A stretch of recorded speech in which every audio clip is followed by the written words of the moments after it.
तो कल हमने डिस्कस कर लिया था, क्या डिस्कस किया था? मेथड। हाँ ठीक है।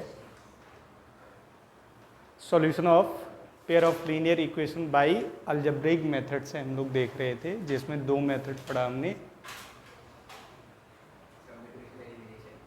Substitution and elimination method.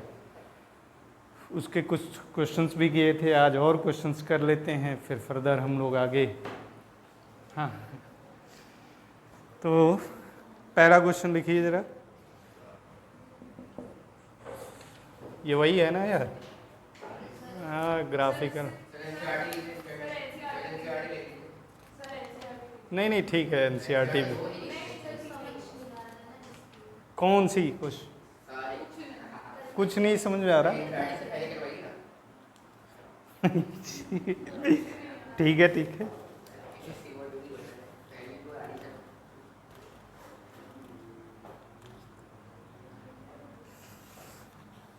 अच्छा 3.1 अभी मैंने कुछ इसमें चीज़ें बताई नहीं है, तो चलो भाई ले लो एनसीईआरटी का क्वेश्चन ही कर लो। √2x प्लस √3y, ये देख के आओ जरा, वो हो गया काम तो ये एसी चालू करें यार। √3x minus √8y equals to 0। इसको करिए भाई, चलिए।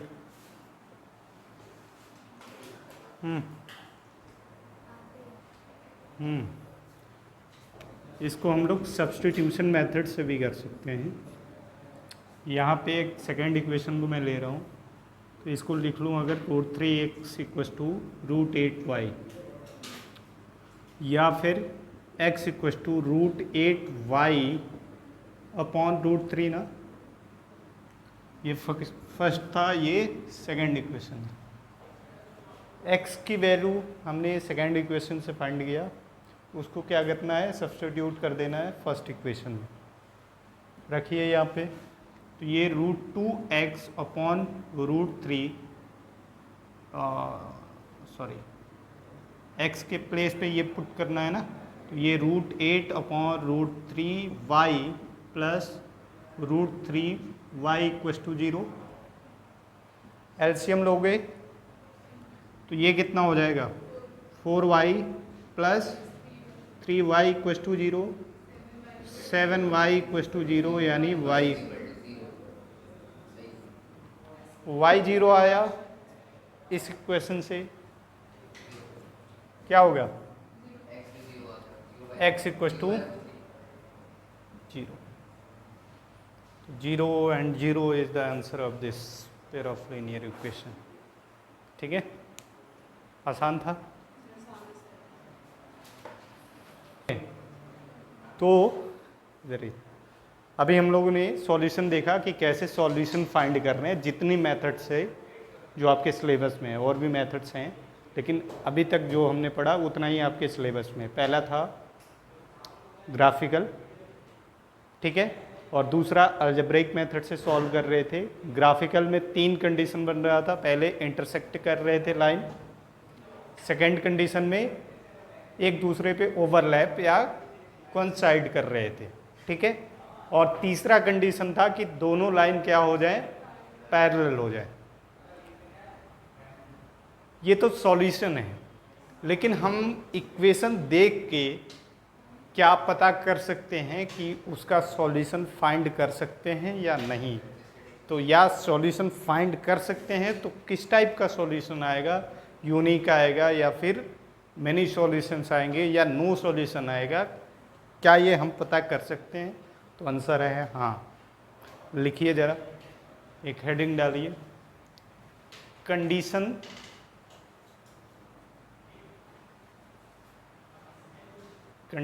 फॉर सॉल्वेबिलिटी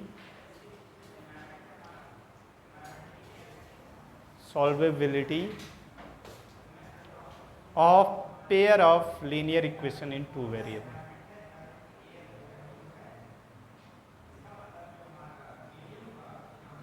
रिपीट करते, कंडीशन फॉर सॉल्वेबिलिटी,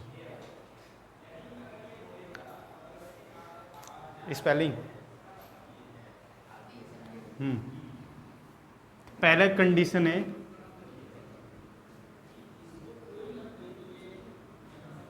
अब यहाँ पे देखो पेयर ऑफ स्टैंडर्ड ये हाँ a1x plus b1y plus c1 equals to 0 and a2x plus b2y plus c2 equals to 0। ये पेयर ऑफ लीनियर इक्वेशन है इन टू वेरिएबल। अब इसके कंडीशन को देखिए कैसे चेक करेंगे। पहला, अगर a1 upon a2 equals to b1, हाँ very good, b1 upon b2 not equal to है। ये दोनों रेशियो अगर निकाल रहे हो कोफिशिएंट का, x और y के कोफिशिएंट का रेशियो निकालिए, अगर वो नहीं इक्वल आ रहा है तो यहाँ पे जो होगा इसका मतलब इन दोनों पेयर ऑफ लीनियर इक्वेशंस के पास सॉल्यूशन होगा, और वो सॉल्यूशन कैसा होगा? यूनिक सॉल्यूशन होगा। यूनिक सॉल्यूशन मीन्स हाँ नहीं लाइंस के बारे में क्या कह सकते हैं? लाइंस इंटरसेक्ट करेगा, ठीक है, किसी एक पॉइंट पे ऐसे, और क्या कह सकते हैं? ये कंसिस्टेंट होगा, कंसिस्टेंट, ठीक है। दूसरा कंडीशन है a1 upon a2 is equal to b1 upon b2 is equal to c1 upon c2। If लगा लीजिएगा आगे, देन क्या होगा? इसके पास इनफाइनाइट मेनी सॉल्यूशन है ना, तो इसके पास होगा इनफाइनाइट मेनी सॉल्यूशन। इसका मतलब लाइंस क्या होंगे? कोइंसाइड करेंगे एक दूसरे पे। एक लाइन है उसी के ऊपर दूसरा लाइन, और इसको क्या कह सकते हैं? कंसिस्टेंट। यानी इन दोनों को देख के ये तो कह सकते हैं कि जिनका सॉल्यूशन फाइंड होगा उसी को हम लोग क्या कहेंगे? कंसिस्टेंट कहेंगे। जिस पेयर ऑफ लीनियर इक्वेशन का सॉल्यूशन फाइंड कर सकते हैं उसी को हम लोग कंसिस्टेंट कहेंगे, ठीक है। तो ये दोनों एक ही उससे लिख सकते हो, यहाँ पे विच इम्प्लाई दैट करके लिख लो, कंसिस्टेंट हैं ये दोनों। थर्ड कंडीशन जो होगा वो होगा a1 upon a2 is equal to b1 upon b2 but not equal to c1 upon c2। ये थर्ड कंडीशन। इसमें क्या होगा? No solution.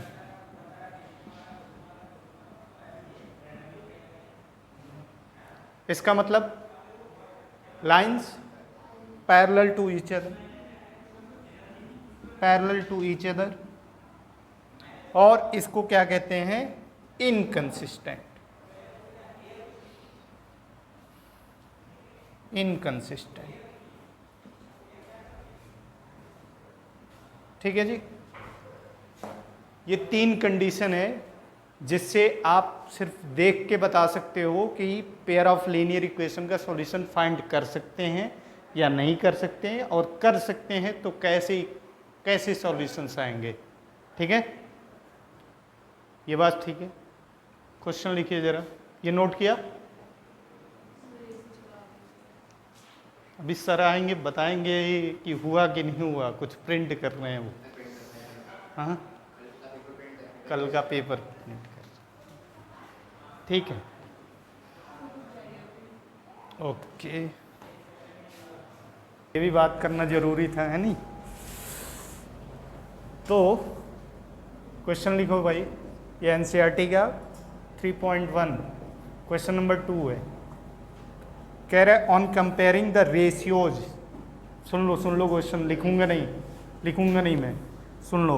On comparing the ratios a1 upon a2 b1 upon b2 and c1 upon c2 find out whether the lines representing the following pairs of linear equation intersect at a point are parallel or coincident, ये बताना है। ठीक है, तो ratio से check करके बताना है ये जो following pair of linear equations दिए गए हैं वो एक दूसरे को इंटरसेक्ट कर रहे हैं या कोइंसिडेंट कर रहे हैं या फिर पैरेलल हैं। तो पहला मैं लिख रहा हूँ यहाँ पे 5x minus 4y plus 8 equals to 0 and 7x plus 6y minus 9 equals to 0। ये बताइए भैया, कोइंसाइड कर रहे हैं? चलो मैं ही बता देता हूँ। यहाँ पे कंपेयर करोगे a1x plus b1y plus c1 equals to 0 और इसको कंपेयर करिए a2x plus b2y plus c2 equals to 0। हाँ शायद। तो यहाँ पे देखिए a1 इक्वस टू क्या है 5 है, b1 इक्वस टू -4 है और c1 इक्वस टू 8 है। यहाँ पे a2 इक्वस टू 7 है, b2 इक्वस टू 6 है और c2 इक्वस टू -9 है। ठीक है, a1 अपॉन a2 क्या है 5/7 है, comma b1 upon b2 -4/6, simplest form अगर देखें 2 3 -2/3 और c1 अपॉन c2 की ज़रूरत नहीं है क्योंकि यहाँ से देखने से पता चल रहा है कि a1 upon a2 is not equal to b1 upon b2। तो ये पहले ही आ गया तो आगे जाने की ज़रूरत नहीं है। तो विच इम्प्लाइज दैट यहाँ से a1 upon a2 is not equal to b1 upon b2, hence the lines are intersect to each other, है ना। बस इंटरसेक्शन में ये पूछ रहा था, इंटरसेक्शन या कोइंसाइड कर रहा है या पैरेलल है। तो अगला क्वेश्चन लिख लो पहले ये। सॉरी,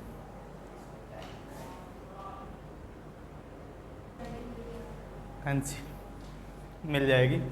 क्वेश्चन नंबर 3 देखिएगा, इसी का 3.1 का कह रहा है on comparing the ratios a1 upon a2 b1 upon b2 and c1 upon c2 find out whether the following pair of linear equations are consistent और इनकंसिस्टेंट।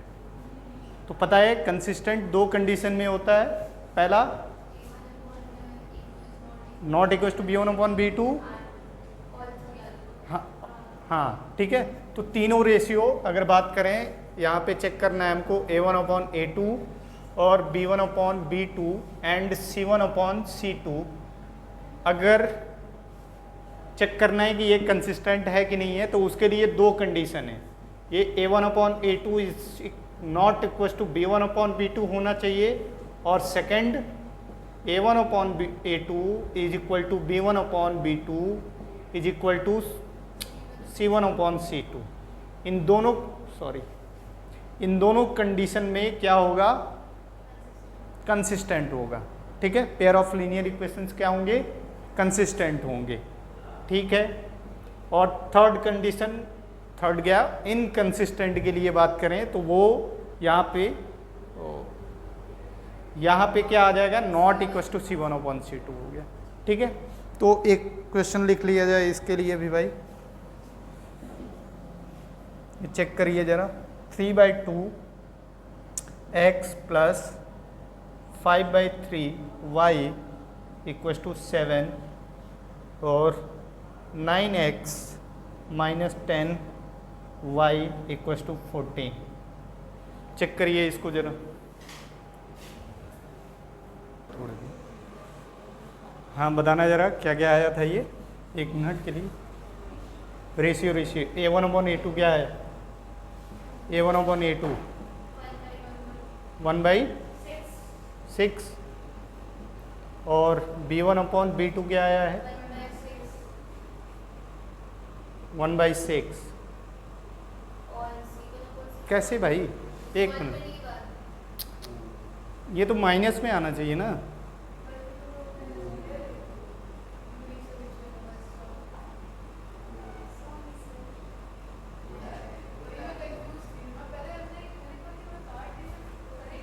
अच्छा हुआ मैंने देख लिया, मैं आगे अभी मिटा के बढ़ जाते हैं ना। हाँ हाँ, तो यहाँ पे देखिए आप A1/A2 is not equal to B1/B2 आ रहा है। साइन भी देखना है, साइन के साथ चेक करना है, ठीक है। ये मैग्नीट्यूड अगर आ भी रहा है, साइन नहीं आ रहा है, तो वो नहीं होगा इक्वल, ठीक है। तो ये क्या हो जाएगा, यहाँ पे कंसिस्टेंट होगा जी। A1/A2 is not equal to B1/B2, this is the condition of consistent ना। तो ये क्या होगा, pair of linear equation consistent होंगे, ठीक है। तो लिख लीजिए यहाँ पे, this pair of linear equation is consistent, ठीक है। अगला क्वेश्चन अब, अच्छा क्वेश्चन अब ऐसे पूछेगा, ये पहले कहेगा कि चेक करिए कि कंसिस्टेंट है कि नहीं है, और कंसिस्टेंट अगर है तो सॉल्यूशन निकालिए, अगर नहीं है तो भाई ठीक है छोड़ दीजिए, कोई बात, ठीक है। तो क्वेश्चन ऐसे ही आएगा, आगे के कुछ क्वेश्चंस होंगे। तो पहला चेक करना पड़ेगा कंसिस्टेंट, तो उससे किससे, रेशियो से चेक कर लोगे, उसके बाद सॉल्यूशन निकालने के लिए आपने मेथड देखा ही है। अच्छा, मेथड में अगर बोल रहा है कि ग्राफिकल सॉल्यूशन फाइंड करिए, या फिर अलजेब्रिक मेथड में नाम दे दिया, तो नाम देख के आपको फाइंड करना है, जैसे बोलेगा वो क्वेश्चन। तो फिलहाल हम एक क्वेश्चन देते हैं, सॉल्यूशन एग्जिस्ट करता है इसका, पहले ही बता दे रहा हूँ, इसमें चेक नहीं करना है, बस सॉल्व करना है आपको। तो क्वेश्चन है ax + by - a + b = 0 and bx - ay - a - b = 0। Solve करिए भाई इसको। हाँ, सॉल्यूशन एग्जिस्ट करता है, सॉल्व करना है, solve for x and y। यहाँ पे क्वेश्चन ऐसा ही होगा, solve for x and y, pair of linear equation ये दिया, करिए भाई।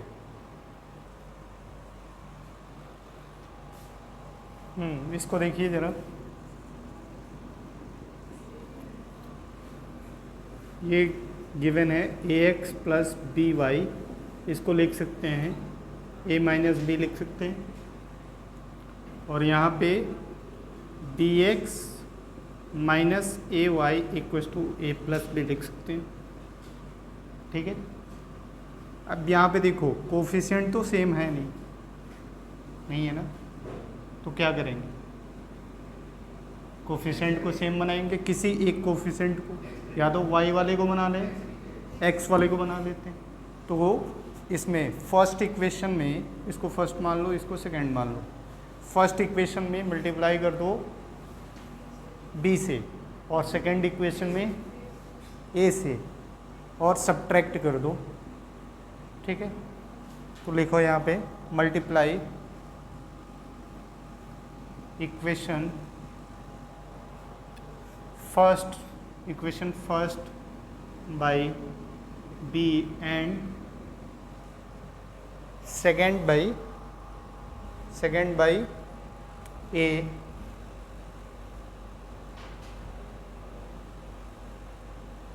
and then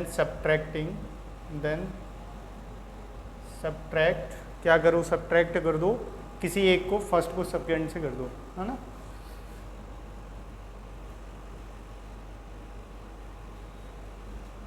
first from second करो जी, मल्टीप्लाई करिए इसमें b से करना है ना।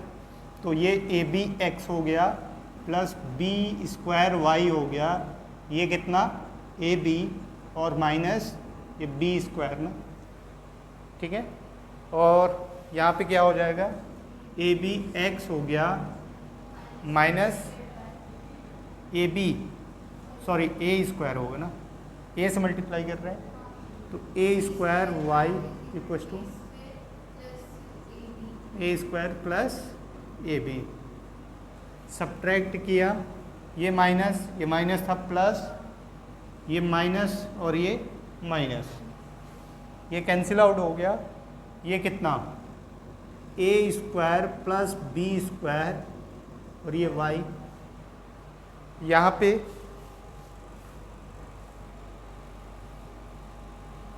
ए बी से ए बी कैंसिल आउट हो गया ना, ये प्लस में ये माइनस, और यहाँ पे क्या बचेगा, माइनस कॉमन ले लो तो ए स्क्वायर प्लस बी स्क्वायर, दोनों माइनस है ना तो ऐड होगा ये ना, यहाँ पे ए मतलब डायरेक्ट लिखोगे minus A square minus B square, minus common ले लिया तो ये कितना आ गया, ठीक है।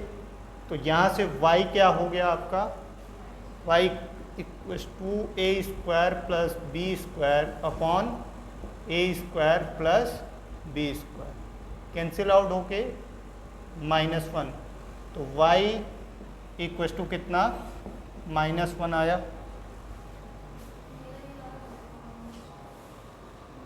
गुड,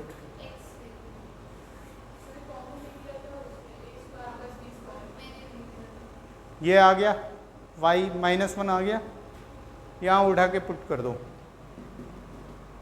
किसी एक में पुट कर सकते हो इन दोनों में से, तो यहाँ मैं पुट कर रहा हूँ फर्स्ट वाले में, ये ax minus B equals to A minus B ना, ठीक है, ये b उस साइड ही आएगा, क्या हो जाएगा ax equals to plus B plus A minus B, ये कैंसिल आउट, तो A X equals to A यानी x इक्वल्स टू कितना आ गया 1 आ गया, तो y equals to -1 and x equals to 1 आया, x कितना -1 आ रहा है, ठीक है, ठीक है, इसको नोट करिए। तो आज के लिए इतना ही रखा जाए, फिर मिलते हैं छोटे से ब्रेक के बाद, नहीं दूसरे के पास, थैंक यू।